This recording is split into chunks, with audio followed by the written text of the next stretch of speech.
In a world electrified by heart-pounding action, fueled by jaw-dropping stunts, and engulfed in a whirlwind of emotions, a new nemesis emerges on the horizon. Brace yourself as high-speed chases ignite, leaving you breathless at every turn. So, the film starts a decade ago in Rio de Janeiro, where we meet the charismatic crime boss, Hernan Reyes, and his psycho son, Dante. They're eagerly waiting for Dom and his crew to come for them like a family reunion, but with a lot more bullets and car chases. Speaking of which, their Brazil heist begins, with Dante hot on their tails. They're racing through the streets, and it feels like a Fast and the Furious version of Cops and Robbers. Finally, they reach the bridge where Dom stays behind to ensure Reyes' demise, and in a classic movie twist, Dante gets knocked off the bridge and splashes into the water like a clumsy dolphin. Ah, poetic justice. Now let's fast forward to present day in sunny Los Angeles. Dom is playing the role of a responsible parent, teaching little Brian how to drive. But wait, here comes Abuelita Toretto, flying in for a barbecue. It's like a family gathering with a side dish of tire-screeching action. They all return home to enjoy a delicious meal together. Letty, Mia, Tej, Roman, Ramsey, and Han join the party. After Abuelita delivers an epic speech that would make Shakespeare jealous, they all dig in, ready to fuel up for the crazy adventures ahead. In the midst of all the festivities, Dom confides in Letty about little Brian's fear of losing their family, even though he claims he's not afraid of anything. Kids, always trying to be tough, right? But hey, at least he has his priorities straight. Just when they thought the night couldn't get any crazier, a beaten and bloodied Cypher shows up at their doorstep. Dom and Letty quickly hide little Brian and confront their nemesis. Cypher spills the beans about Dante, who has kidnapped the loved ones of her henchmen, forcing them to shift loyalty and go after Dom. Talk about a family feud on steroids. After snatching Cypher's hacking tech and leaving her with some goons to clean up the mess, Dante leaves, thinking he's got the upper hand. Little does he know what he's up against. Dom and Letty contact their trusted ally, Little Nobody, who sends his agents to swiftly take Cypher into custody. You could probably compare this to a game of superhero tag, but with extra sass. Now with the Rome heist on their minds, Dom, Letty, and the gang jet off to Italy. But hold your horses, because things are about to get explosive. While on the streets, Tej, Roman, Ramsey, and Han are moving some mysterious cargo, which turns out to be a massive bomb. Oh great, just what they needed, a ticking time bomb to spice up their lives. Of course, Dante, being the master hacker, decides to hack their trucks and make them veer into traffic. Talk about rude driving skills. He's like that one annoying driver you encounter during rush hour, but with more evil intentions. As chaos unfolds, Dom, Letty, and Little Nobody intercept the rest of the gang and guide them underground to safety. Meanwhile, Dante is enjoying his twisted joyride, trying to blow them all up. What a pleasant chap. But hold your breath, because things take an unexpected turn. The bomb starts rolling down the hills and streets, turning the whole city into a real-life game of hot potato. Letty tries to chase Dante like a badass superhero. But guess what? He slips away, and she ends up getting arrested instead. Classic Letty, always getting into trouble. But fear not, for our fearless hero Dom catches up to the bomb just in time. Using his impressive crane skills, he knocks it away from the path of the Vatican. Well, it might not be the holiest of moves, but it saves the day. However, the blast causes some serious collateral damage. Whoops, someone forgot to read the manual on explosive etiquette. With the gang branded as terrorists and the media going crazy, they have no choice but to go into hiding. Meanwhile, Dante is busy gloating to Dom about tearing his family apart, like he's auditioning for the role of an evil villain on a cheesy soap opera. But hey, every villain needs a nemesis, right? At the agency, a new director named Ames meets with Tess, Mr. Nobody's daughter. They discuss the Toretto gang's wild journey from street racing to global heists. Ames believes they've been given too much leeway, while Tess defends their noble efforts in taking down serious criminals. Talk about a clash of opinions. Ames manages to convince the agency's board to go after the gang, and the media jumps on the bandwagon, branding them as international terrorists. Can a bunch of crazy adrenaline junkies catch a break? While the gang is laying low, Mia is taking care of little Brian when suddenly a team of agency mercenaries storms in. Mia puts on her superhero cape and tries to fight him off, while little Brian hides. But wait, who's that coming to the rescue? It's Jacob, answering Dom's call for backup. He barges in, tossing bad guys around like they're yesterday's leftovers. What a hero! Jacob tells Mia to get somewhere safe with Brian and the kids, while he takes little Brian under his wing and heads back to Dom. This family knows how to stick together, even in the face of danger. Now let's jump to Brazil, where Tess finds Dom and spills the beans about Dante's identity. It's like a telenovela plot twist, only with more cars and explosions. Dom seeks help from his crew to clear their names and rescue Mia, who's been taken to a top-secret agent base. Hey, even superheroes need backup, right? Tess meets with Letty and hatches a plan to get Mia out of there, making it look like Letty is attacking her. It's a classic switcheroo with a touch of sass. These ladies sure know how to outsmart the bad guys.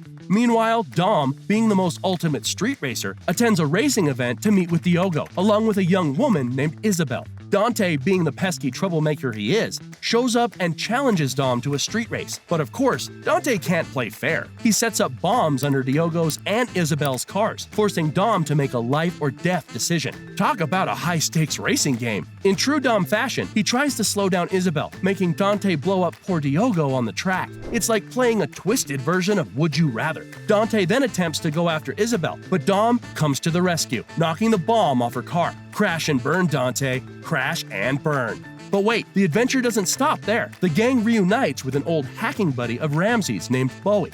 Ramsey recovers a crucial file, learning that Dante has been using her surveillance system, God's Eye, to target people close to Dom. Ah, the power of technology in the wrong hands. We hope he's not stalking us through our webcams. Dante manages to drain their funds, but luckily, Roman had some cash stashed away. They're forced to seek help from Deckard Shaw, who initially mistakes Han for an enemy. It's like another family reunion, with a side of mistaken identity. But hey, who doesn't love a good mix-up? Shaw quickly realizes the gravity of the situation when Ramsey informs him that his mother is among the potential targets. Family comes first, even if they're a bunch of tough-as-nails criminals. Shaw takes off to protect his loved ones, proving that even the toughest guys have a soft spot for their moms. In a surprising turn of events, Letty wakes up in an agency facility, accompanied by Cypher. These two have a complicated relationship, to say the least, but they're not ones to back down from a fight. They hack their way through the facility, punching, kicking, and throwing each other into equipment. It's a catfight of epic proportions, or should we say, a Cypher versus Letty showdown. As Letty tries to make her escape without Cypher, she realizes they're in Antarctica. Yes, you heard that right. Antarctica. Who knew secret agent hideouts had such exotic locations? Talk about an extreme makeover for the Toretto gang. Meanwhile, Jacob and little Brian are on a plane heading to Brazil. Jacob's friend, a flight attendant, warns him about 3 of Dante's goons on board. Jacob takes matters into his own hands, knocking them out and hiding their bodies. Hey, it's all in a day's work when you're part of the Toretto family.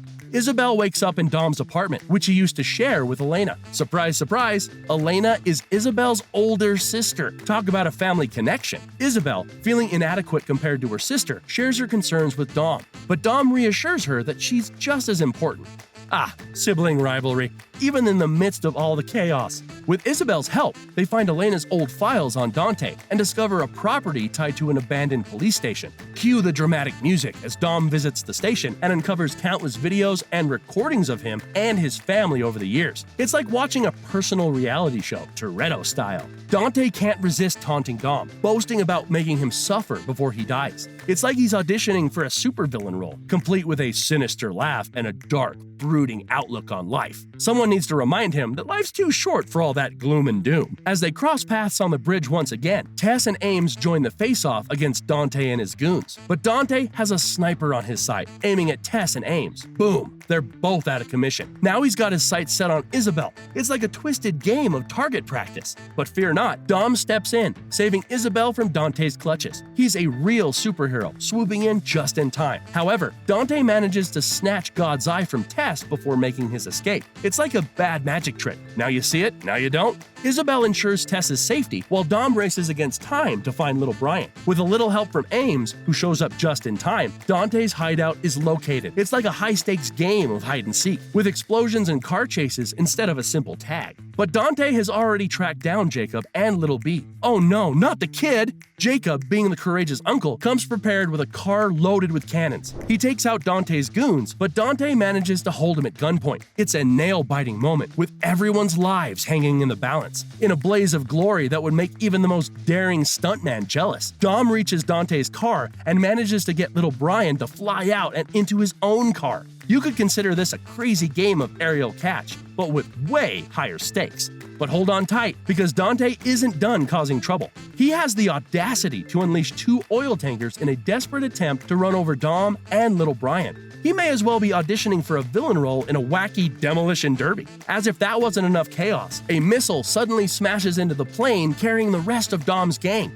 And guess who ordered that missile? None other than Ames, who turns out to be working with Dante all along. Talk about a double cross that even Judas would be impressed by. With his friends crashing into a mountain, Dom has no choice but to channel his inner superhero. He does the only reasonable thing a skilled driver can do in that situation. He drives the car down the dam. It's a gravity-defying move that even NASA engineers would scratch their heads at. As the tankers blow each other up in a fiery spectacle, Dom pushes his pedal to the metal, hitting the nitro like he's trying to outrun a cheetah on Red Bull. It's a race against time, and the stakes couldn't be higher. We're talking fireballs, explosions, and more adrenaline than a clown in a bouncy castle. Just when it seems like Dom and little Brian might make it out alive, Dante, in his villainous fashion, declares that Dom has had his fair share of suffering, and it's time for him to meet his doom. And to add insult to injury, Dante rigs the entire dam to blow in a matter of seconds. Talk about extreme DIY demolition work. In this heart-stopping moment, Dom can only look at his son with fear in his eyes.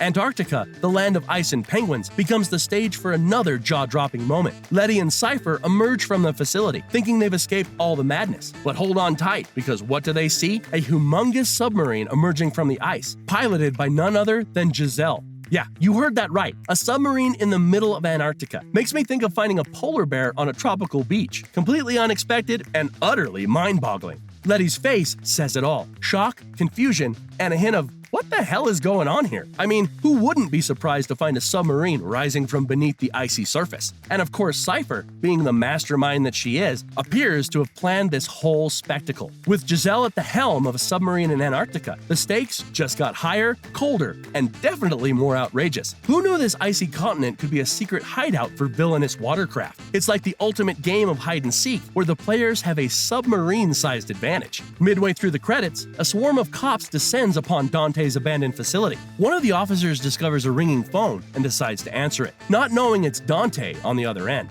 Talk about a wrong number. Dante's chilling voice marks the officer as his next target, revealing that he personally executed his father all those years ago. The man on the other end of the line? None other than Luke Hobbs. And what does Hobbs have to say to Dante? I ain't hard to find, you sumbitch. With that epic line, he crushes the phone to dust. Can you imagine the showdown between these two titans in the next installment? And just like that, the movie ends, leaving us hungry for more high-octane action and hilarious one-liners. Will Hobbs and Dom team up to take down Dante? Will the gang go on another globe-trotting adventure, leaving a trail of destruction in their wake? We can only imagine the wild twists that await us in the next Fast and Furious installment.